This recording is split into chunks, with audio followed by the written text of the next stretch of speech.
Welcome to the Eclectic Gamers Podcast. Today is Sunday, February 21st. This is episode 135. I'm Tony. And I'm Dennis. And I don't think we have a whole lot, well, at least not in pinball, to talk about today, but I know we have a little bit in video games. Kind of becoming a refrain lately. We had all that surprise stuff in December, and it like killed everything else. Now, normally the winter months are slower, at least on the video game front. So, yeah, in a way, I don't think this is all that atypical. But what is typical is we have 2 weeks between our various recordings, and sometimes stuff happens during those 2 weeks. So, Tony, has anything happened in the last 2 weeks? There was a massive cold snap that had me spending a huge chunk of last weekend at work helping out deal with issues because, well, I work with water and outside, and being well below zero, it doesn't like it. So we had all sorts of equipment freezing and breaking, and it was a long weekend. Yeah, mine was not driven by cold, but because the Kansas legislative session is going on right now, that we're in the period of time where they're trying to push through, get their bill. They were trying to get through their bill introductions over the last 2 weeks because all of those deadlines actually, other than exempt committees, have passed at this stage. And now we're at the point where they're trying to get all the hearings done because, again, outside of what we consider exempt committee work, there is turnaround, which has to happen like at the first week of March. So all these committees are trying to do all their bills. And so I've just had a ton of tracking and testimony writing. I had to do 2 presentations to 2 committees. I've got testimony this week. I don't do a lot of testimony. So like lobbying is a really small part of my job, but it is an important part. So it's just been lately just inundated with this political legislative stuff, which is not my favorite part of the job, but it is critical. Well, so. And it's all kind of crushed together because Kansas's legislature only sits for like 5 months. Yeah, on paper, but they take most of April off. So it's like they come in mid-January, and then not a lot tends to happen in January. Then February is really busy for stuff that has to get through one chamber. And then March is when it's mostly getting through the other chamber. And then usually by early April, that's when they're supposed to wrap up. That's when we have what's called Drop Dead Day is in early April. Then they take like all of April and most of May off, and they come back technically just for the veto session. The only purpose of that comeback, in theory, is to override any vetoes that they want to from the governor. Now, sometimes they take that period and they actually do legislative work or work on the budget. But in an ideal world, they're actually pretty much done. And they were, the pandemic rushed everything last year, but I haven't heard if anything's really going to drag things out this year and make them work the veto session. I'm hoping not. At least I'm hoping that the budget's not. I would like that all known in April. So we'll see. But yeah, so we're in that busy period because, yeah, it's just really compressed. It's 5 months on paper. And then in reality, they actually only work about something on the order of like 85 or 90 days. Yeah. Which is very limited. Especially when you think about like Fridays, most of the time they don't have committee work on Fridays. They will if they absolutely have to, but most of them don't because they don't want to have a committee on Friday. They want to drive home. Yeah, Kansas's legislature is a very weird animal to me. So I don't know. Maybe most states operate in such a limited time span. I'm not sure. Most have part-time legislators and don't have year-round sessions. So yeah, it's not, I think most are probably like that. I don't know if they all arrange it the same way we do. Like the worst weather months are when they meet and things like that. But thanks to the pandemic, they've actually done a bunch of upgrades to their systems, and they are, for first time ever, they're allowing people to testify virtually. So last week was the first time I ever did that. I went in person, did testimony for the first one I had to do, but then I thought, let's try this WebEx thing. And it worked out okay for me, but the chair of the committee, she lost power. I got through my presentation, and then she asked me a question, and then I answered it, and then there was just dead silence. And I thought I had lost connection. I saw a notice about low bandwidth, and it turned out the chair had lost her connection. And without the chair, the committee didn't know the chair runs the committee, so no one was saying anything. And I finally just said, did I drop out? And someone said, no, we all can hear you. It's just the chair. We're trying to figure out if she can come back on or what. And she could not. So I was like, oh, well, I hope she heard most of I just thought maybe my answer was really bad and she didn't know what to say after She's just like, I'm out. This is like, oh, that was not the right thing to say, Dennis. I was like, oops, I thought it was good, but... It's like that first date where you say just the absolute wrong thing and you're just like, I'm going to just go ahead and take the check and leave now. Yeah. Just another blunder in the world of Dennis. Well, I have outside of work, last night, I stayed up later than I normally would and I finished Control. So you stayed up till 7:30. Hey. I got my supper in at 4, and then I got my game done. And why am I making it sound kind of like Bill Cosby? Sorry. And my Jell-O pudding pop. I don't know. I make the joke, but I go to bed before my kids half the time because I get up at 4. So no, I'm usually not playing games past 9. Just even on the weekends, I just usually after that point I'll switch over and watch TV or something. So I think it wasn't super late. I think I finished a little before 11. So anyway, I haven't started a new game yet, though. I haven't popped one in because I haven't done anything since that. But yeah, I finished it up. Fun game. I like it. That makes sense. Yeah, I know you were talking about it last episode. It has Alan Wake references in it, and I really liked Alan Wake. Alan Wake was a fun game. I was surprised. I remember when Alan Wake was coming out, and I heard about that, well, these bad guys, and you have to shine on them with a flashlight before you can shoot them. And I thought, that sounds so stupid. I'm not sure I'm going to like that mechanic. And it turned out to be really fun. So, it was a very enjoyable game. I wish they'd sequel it. But anyway. For me, I've been playing more Battletech. You don't even want to know my hour count again. No, I don't. It's bad. It was bad last time. It's worse. It's worse. At least you have a problem. I have a problem. It seems to be that I get 40 to 50 hours in a 2-week period added to that game is what I'm doing right now. It's kind of sick. Nice. No, not really. It's kind of depressing, I'm being actually. polite. But that's just because and the thing is that's not continuous play because I'll stop in the middle of a thing since it's turn based and go grab dinner and do stuff like that. But yeah, I basically log it on and then play it off and on through the night and then go to bed. Well, yeah, at least it's keeping you entertained. It's definitely doing something. So. Well, we'll do something then, and let's go ahead and move into the first of our 2 topics, which is pinball. I do have a couple of subjects, not a whole lot of meat on the bone here, but we're going to pick off what we can. First is I do want to reference an email that someone sent to us at eclecticgamerspodcast@gmail.com. This one's from Andrew. He wrote in and he said the following: just listen to the latest podcast. So here is my theory. Number 1, bill of material costs up from COVID. Number 2, increased labor costs, including COVID prevention and safety costs. And number 3, Jersey Jack Pinball realizing they need to up their game on Toy Story following Guns N' Roses.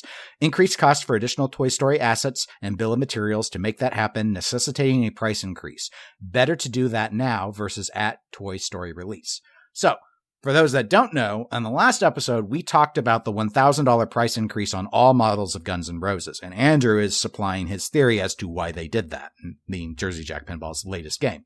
So, Tony, what are your thoughts about Andrew's theory, about the bill of material costs going up? I think we touched on that a bit during our episode about, maybe we didn't. I've heard it since then, though, at least on other podcasts. Or his second point, the labor costs, and the third point about them needing to, quote unquote, up their game. I agree with the first 2.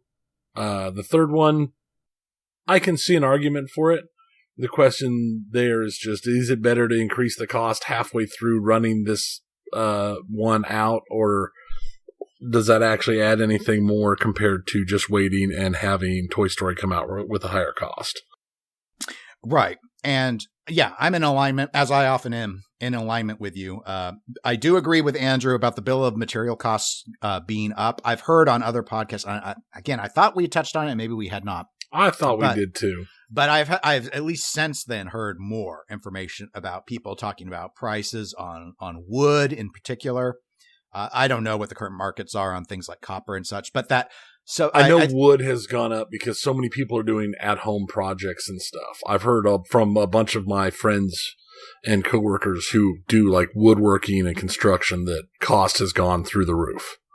And I've also, I believe in regards to when Deeproot announced delays on shipping out Retro Atomic Zombie Adventureland to the buyers of that, they had noted some struggles with getting some of the parts in that they were trying to order just because of supply chain issues. So again, that could tie into bill of material costs as well. So I definitely agree with number one. Number two, I could envision the increased labor cost thing. The thing is about COVID prevention and safety is before Guns N' Roses was released, we were already in the middle of the pandemic. So all of that should have already been embedded. So I'm not sure that one's in play.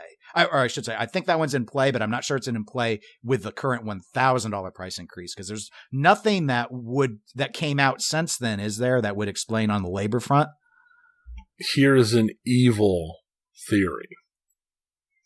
My evil theory is that what happened is they realized they needed to do a $2,000 price increase, but they figured people would balk at it. So they forced the first half of it to the latter production models of Guns N' Roses.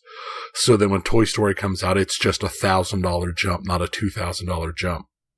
Now, that's an interesting idea that I hadn't thought about. Yeah, that's a good evil theory.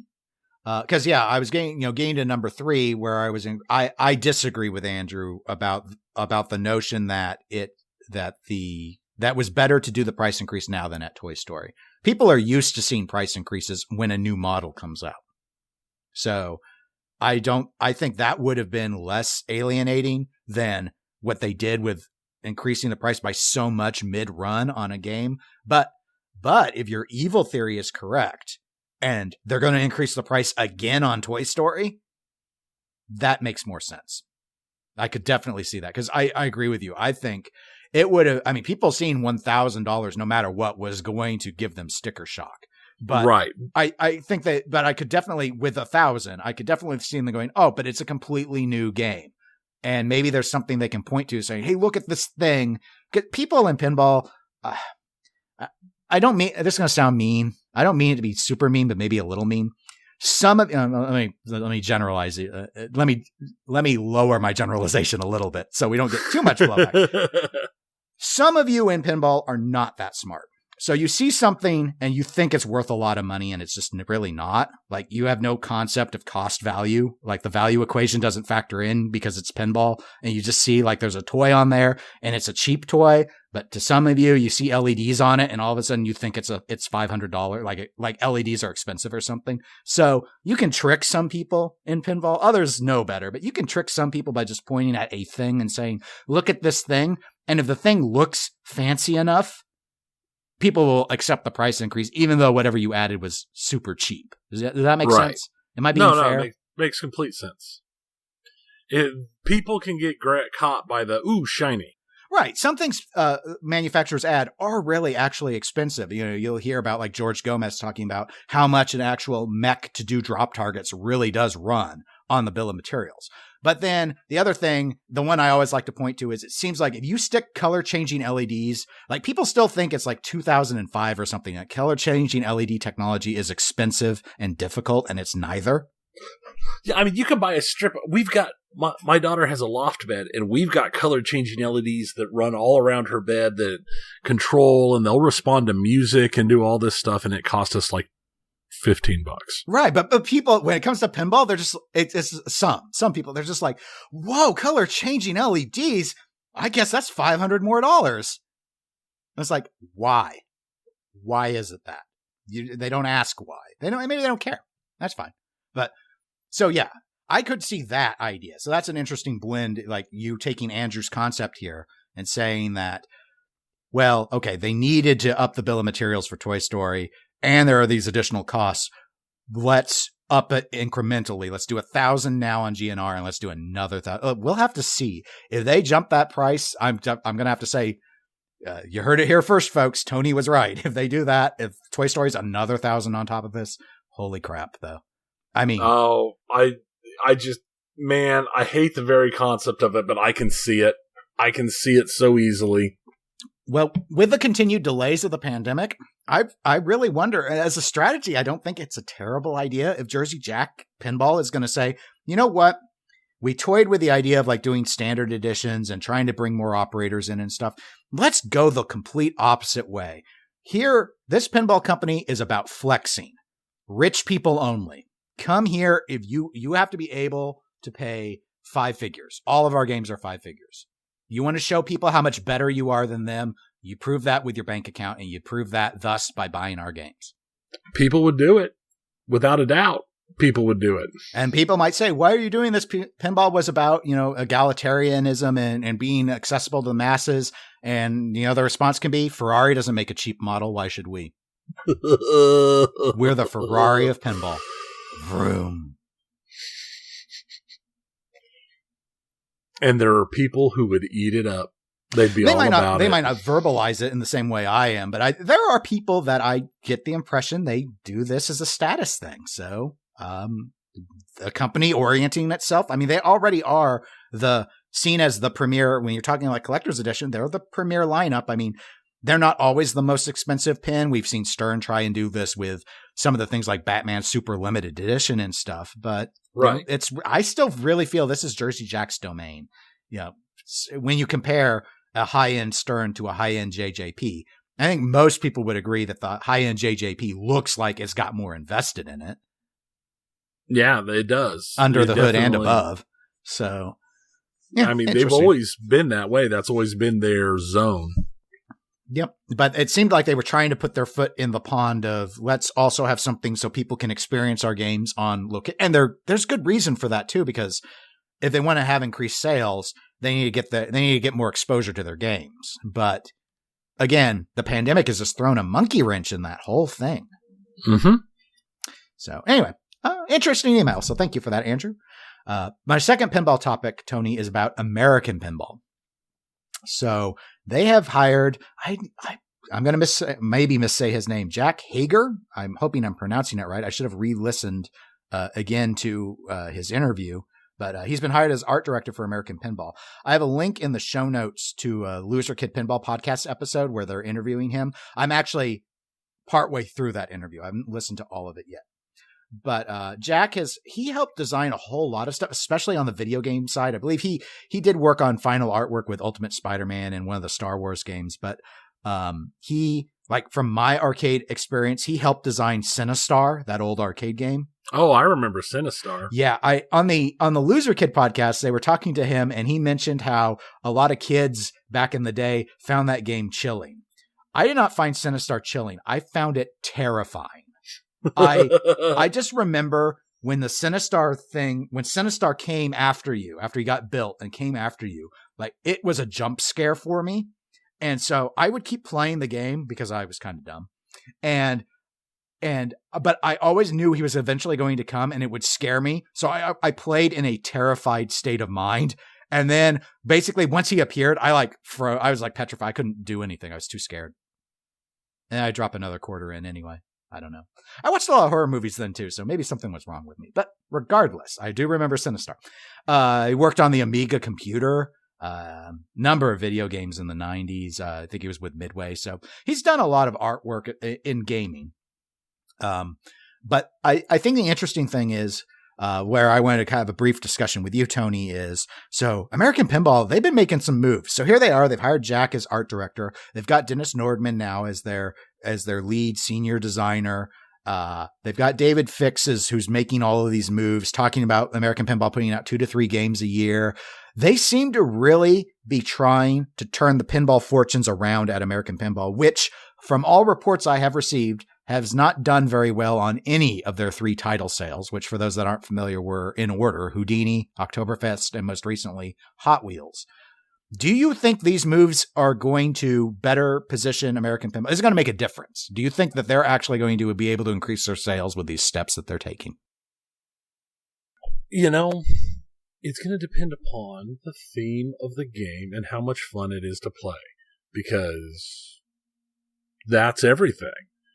Oktoberfest wasn't fun, and the theme wasn't great. Houdini had an interesting theme, and I actually enjoyed Houdini, but it had a difficulty ramp that was hard enough that I could see it pushing the casual players away. And I don't know. I've never even played Hot Wheels, and I don't really care about it. I'm not one of those people who has a giant Hot Wheels memory thing. I mean, I had Hot Wheels, but it's not like it's some core center of my childhood. So to me, it doesn't have that kind of draw that I believe it was targeted at bringing people in with. So it's just a racing game. Yeah, I agree with you that ultimately it's really going to come down to theme. And David has mentioned he gets that. So obviously we need to see what their theme approach is. I liked the idea, like looking at Hot Wheels, it looks fun to me. I like the layout of it. I yet have not played it, so I'm looking forward to finally getting some time with it. I did think Houdini was fun with what limited time I had on it. I was not impressed by Oktoberfest, and I thought the theme was awful. But the problem with Hot Wheels to me wasn't the game. The game of the three looks like the most entertaining game for my gameplay style to want to shoot. But the problem is that Hot Wheels is a C-tier license. And I was just like, if you're going for a license, why would you go for how many Hot Wheels people are gonna love Hot Wheels as adults enough that they're buying that game? It's better than Houdini and Oktoberfest, but Truth. Is it that much better? Like, if you told me, I saw on paper why they thought it made sense, because like Hot Wheels are in all these stores, they're still relevant, they have a YouTube show. It's like if you didn't really dive into it, I could see why people would think this is a good idea, but it's just like, I think just scratching the surface, you're like, this doesn't carry over in the same way, I think, to most people. Whereas if you were to ask me, Dennis, which would you rather pick, Hot Wheels or some now has been off the air TV show license that had a big following? I'd probably say the TV show. I mean, we'd have to guess what, it depends on what TV show it would be. But like, if you were to ask me which would be smarter to make, base something off of Hot Wheels or HBO's Deadwood, I would have said Deadwood. Right. Well, and if you're looking at the nostalgia draw, even looking at the nostalgia draw from when you were a kid, is Hot Wheels necessarily the toys that you would have been thinking of? I think Stern hit that nostalgia draw right with the Teenage Mutant Ninja Turtles. I mean, because if I was looking for something when I was younger, especially if you're looking for something from a toy level, it'd be something along the lines of like G.I. Joe or Transformers or Teenage Mutant Ninja Turtles. Or if you want to go for something that's less of a high pull, I was a big He-Man fan back when I was a kid. Stuff like that has a higher draw than Hot Wheels because it's just toy cars. Right. And that's where that, when I mentioned that, scratching the surface of the concept and the popularity and how many Hot Wheels are sold, that when I think when Hot Wheels was announced, we discussed this then, but yeah, the point still stands, and you hit on it with pointing out all those other 80s shows that you have more nostalgia for than Hot Wheels. They all had storylines and personality. Hot Wheels doesn't, except through their YouTube show. But the problem is, the YouTube show didn't exist when we were kids, and kids today don't have money to buy Hot Wheels, the pinball machine. So that's where the theme collapses. You picked a theme that didn't have any personality to it, except in the modern era. But adults of the modern era don't have any nostalgia associated with that story and the monsters and the city and all of that. I hear it's cool. I hear it's fun on the screen, and that it's a good show, that people like that show. But again, there's just no nostalgia for it. G.I. Joe wasn't just the figurines. We saw the cartoon. They were fighting Cobra. There was a story to it.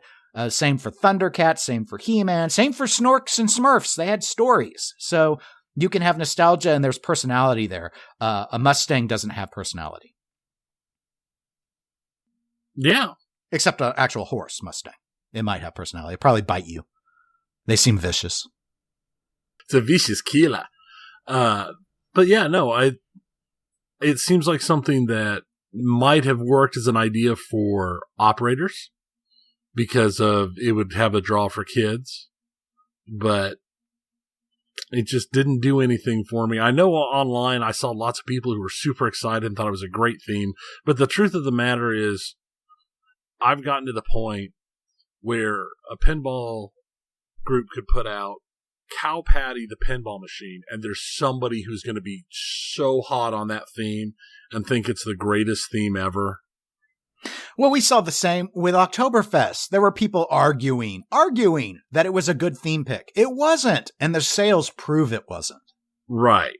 I mean, there's no way that you could even consider it a good pick, let alone a great pick. I can understand people saying it's a fun, like they love the game. I can understand that. I can't understand people thinking that it was, from a market consideration, a smart theme. It might be a theme that you as an Oktoberfest connoisseur might like, but I could also, like, I enjoy watching my niece open Christmas presents. I would never suggest Christmas as a pinball theme.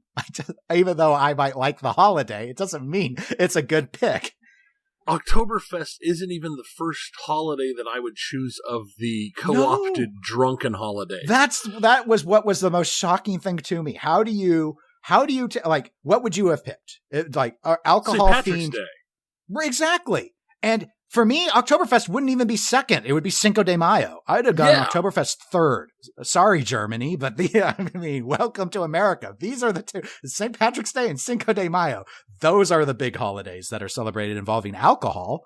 There are areas with large German populations, ancestral populations, where Oktoberfest is a lot bigger. But here's the thing. Kansas has a really large German ancestral population, and you never hear about Oktoberfest stuff. Or if you do, it's like some little thing that doesn't touch St. Patrick's Day or Cinco de Mayo. Right. There's some small towns that do their own things, is what all I'm aware of. Whereas, right. I mean, if you try and go to a Mexican restaurant on Cinco de Mayo, we did that once. Do you remember? Once. Yeah. It was, well, that's right. We learned our lesson 3 hours later. It was so bad. And then, of course, St. Patrick's Day. I mean, all sorts of cities have the parades. The bars are packed. It's hard to park then anywhere. We used to have problems at the office with people parking in our reserved lot because it was within walking distance to the downtown bars. It's just how it is. And so, yeah, I mean, anyway, we're going off on a tangent, but long story short, I think you and I are in complete alignment that these moves that David Fix is making with American Pinball, on paper, they sound good. If his license picks, if they're really going to actually do some real licenses, that ultimately is the most important decision. I think that, like, Jack coming on board could be good. I didn't think they had a bad artist. I think they've had some hit or miss art packages, but I don't think that it's the skill of the artist that was the problem. Right. Yeah. No, I can see that. I mean, Oktoberfest looked terrible, but everything about it was bad. But I think that they are setting themselves to be in a really good position, provided that they get an actual good license. I mean, I'll say that. They're putting themselves in a good position to try and jumpstart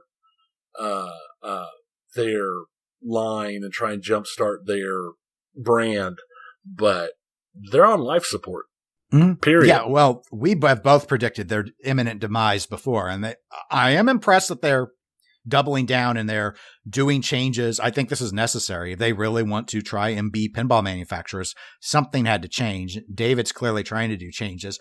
I do think that the decision to basically replace Joe Balser with Dennis Nordman should, in theory, even if they change nothing else, I think his designs will be better received. So that should get them more sales. So I think that's a smart play.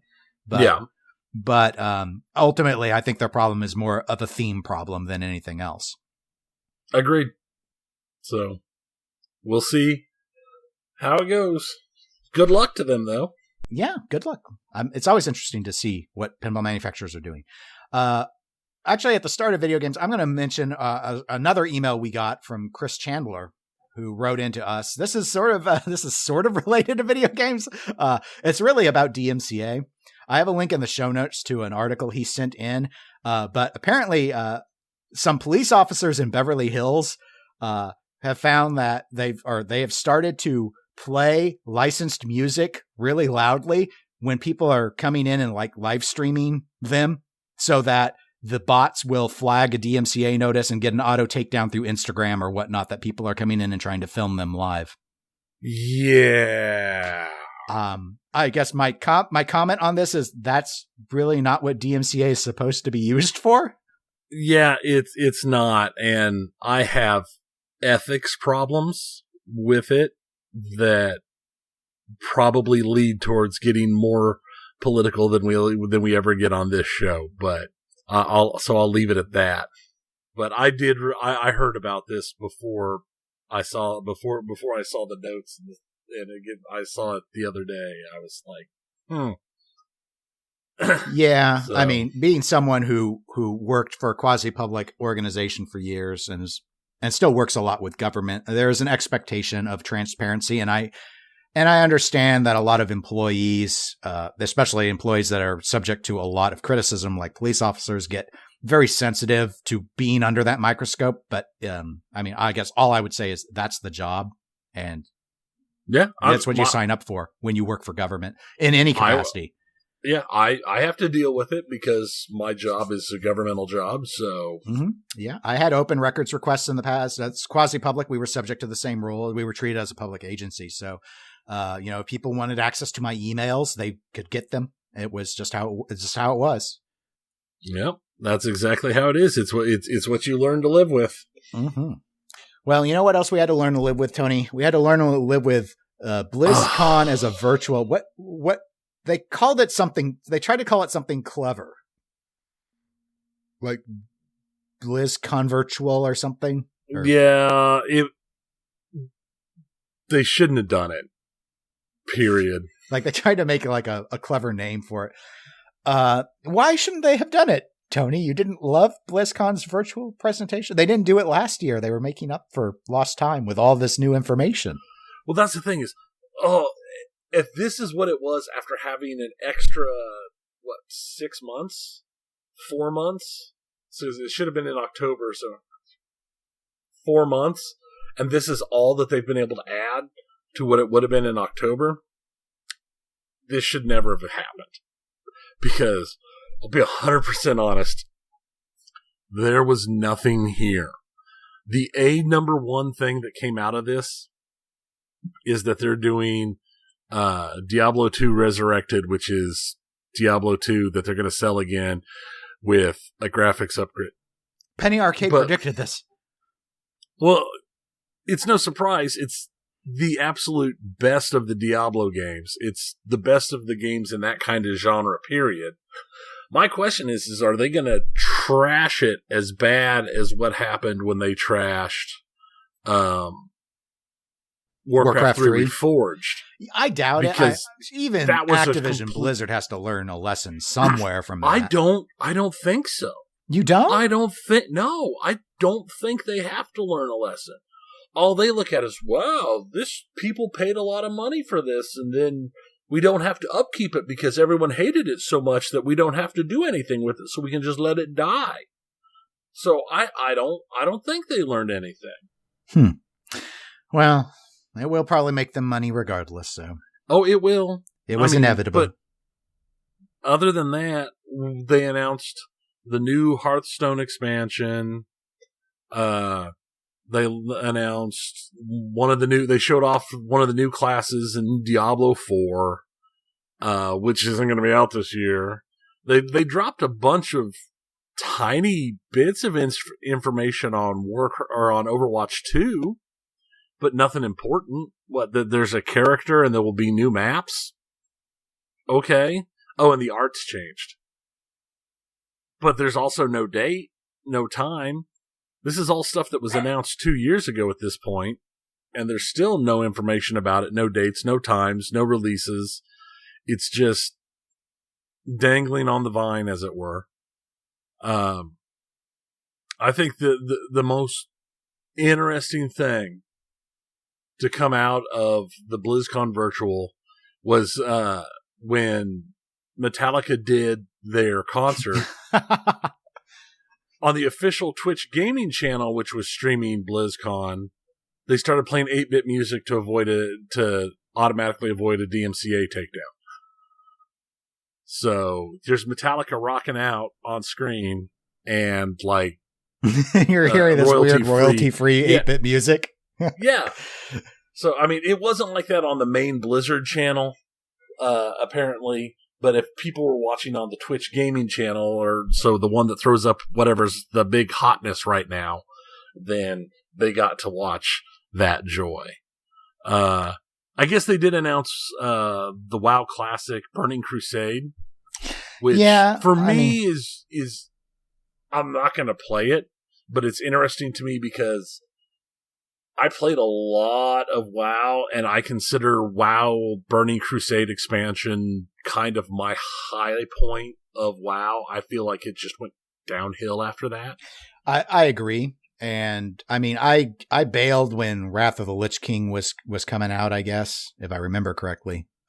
Maybe it was before. Maybe it had been out for a while because I bailed before you did, and I played. Wrath of the Lich King. No, I left after when the next expansion was getting ready to start from Wrath of the Lich King. I forget what the name, the one where they introduced the pandas. It was like the Mists of Pandora or whatever. Yeah.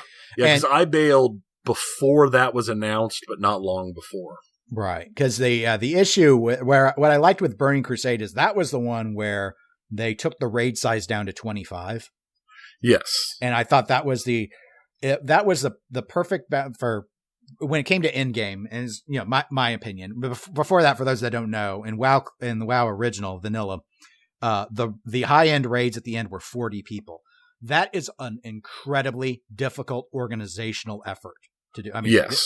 So, and I was involved in guild administration in World of Warcraft when I was playing. I got into it wasn't all that long after I joined an in-game guild that they put me in to a capacity where I was involved in leadership decisions, and just the organizational effort for 40 people was a nightmare.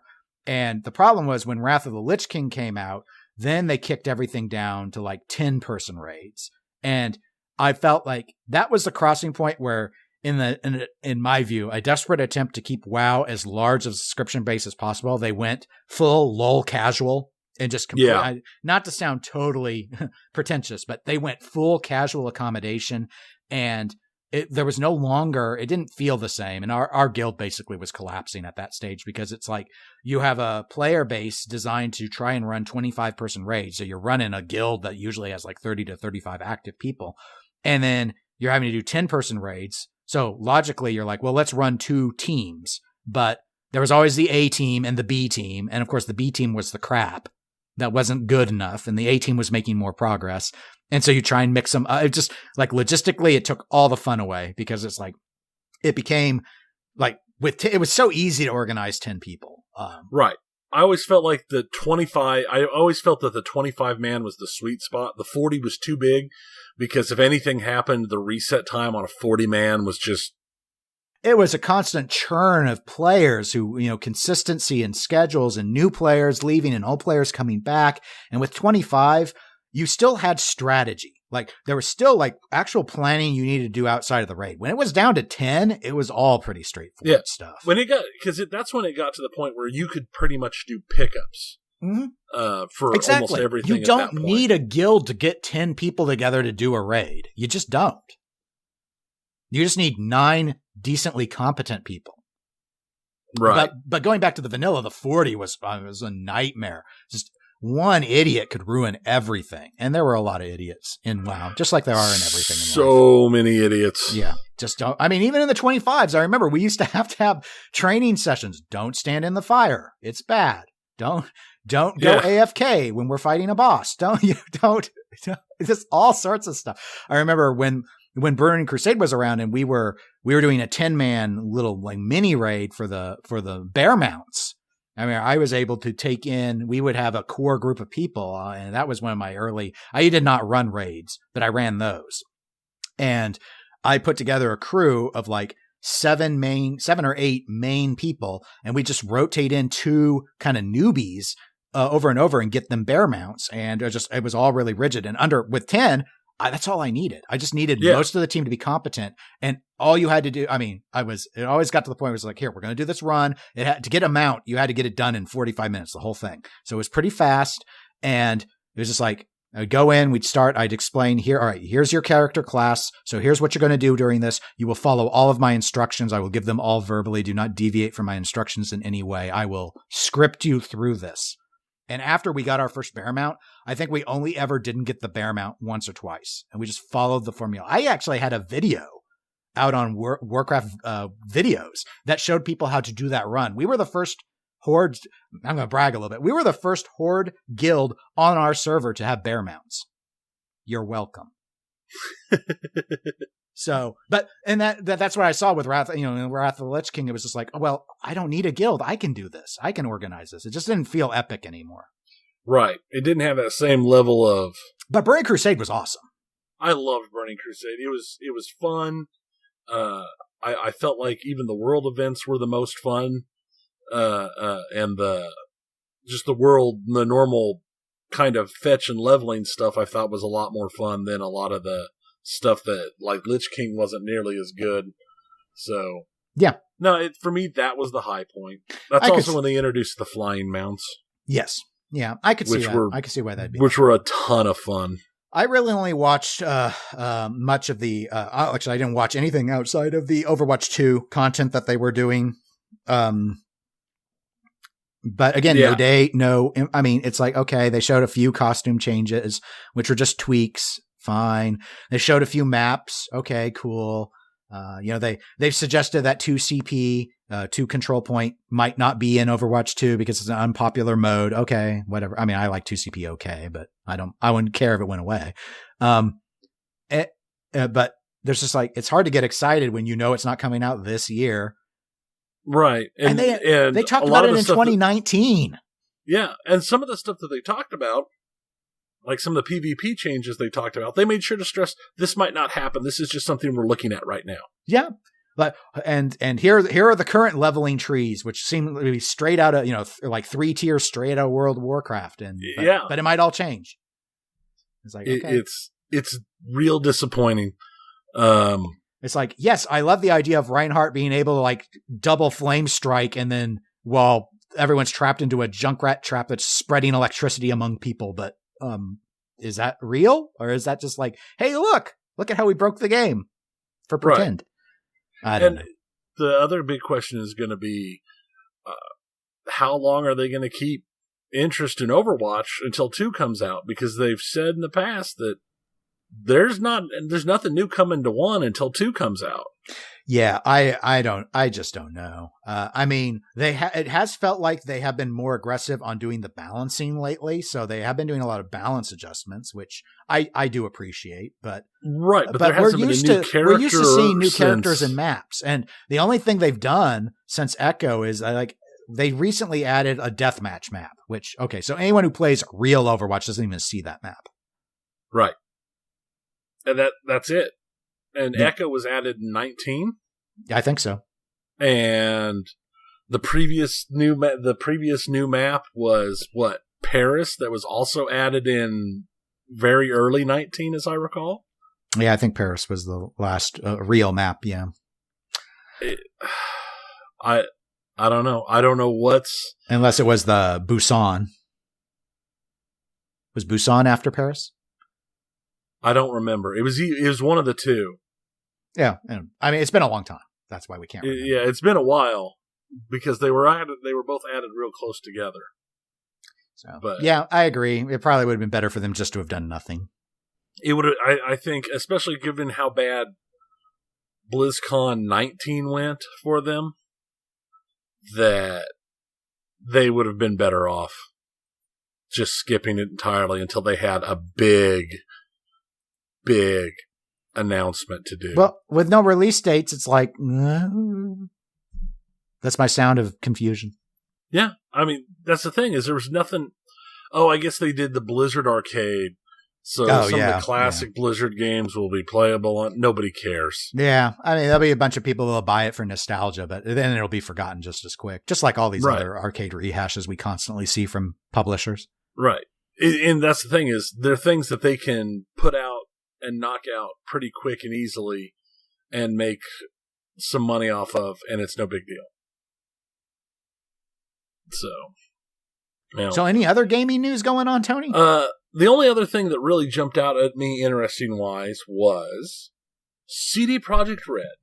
Oh, the makers of Cyberpunk. The makers of Cyberpunk, the game that's all about hacking and all that fun stuff. Yeah, they got hacked. Uh-oh. And it wasn't like a minor hack. I mean, it was a full-on ransomware hack that got a lot of information out, specifically copies of a lot of their internal documentation from legal and HR and tons of other internal documentation, plus full game source code for Thornbreaker, The Witcher Tales, Witcher 3, the unreleased ray-traced version of Witcher 3, and Cyberpunk 2077 was stolen by these hackers. Do you think they'll patch it for us? Maybe they will. Well, hopefully whoever bought it at auction, when the hackers put it up on auction, because CD Projekt Red said that they wouldn't pay the ransom, blah blah blah blah blah. So the hackers created an auction for it, and they auctioned all of the source code for those games off to the highest bidder, which they got a high enough bidder that they closed the auction. They put it up there as a starting bid of like $2 million with a buy it now price of $7 million, and they closed the auction early. So somebody paid them $7 million for all that source code. Do you think Blizzard bought it? Wouldn't that be hilarious? They could put out, man, this Overwatch 2 sure feels a lot like Cyberpunk 2077, but with even more bugs because it's Blizzard.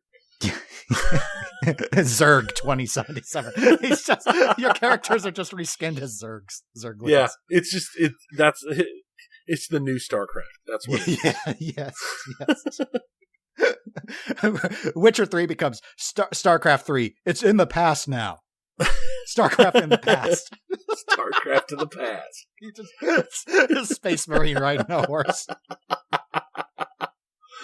So, yeah, no, I find it interesting that, I mean, you hear about these ransomware hacks all the time. They tend to catch major companies and governments, but rarely when they're hit are they such a large technology-based company that you would think would have really good cybersecurity. But I guess Sony got hit a few years ago, as I recall, too. Yeah, I don't remember if they lost a lot of game code or if it was just like their motion. I remember like motion picture stuff was accessed. Right. They lost like movies, like whole movies that hadn't even been released yet were appearing in perfect form on torrents and stuff because they had the whole thing.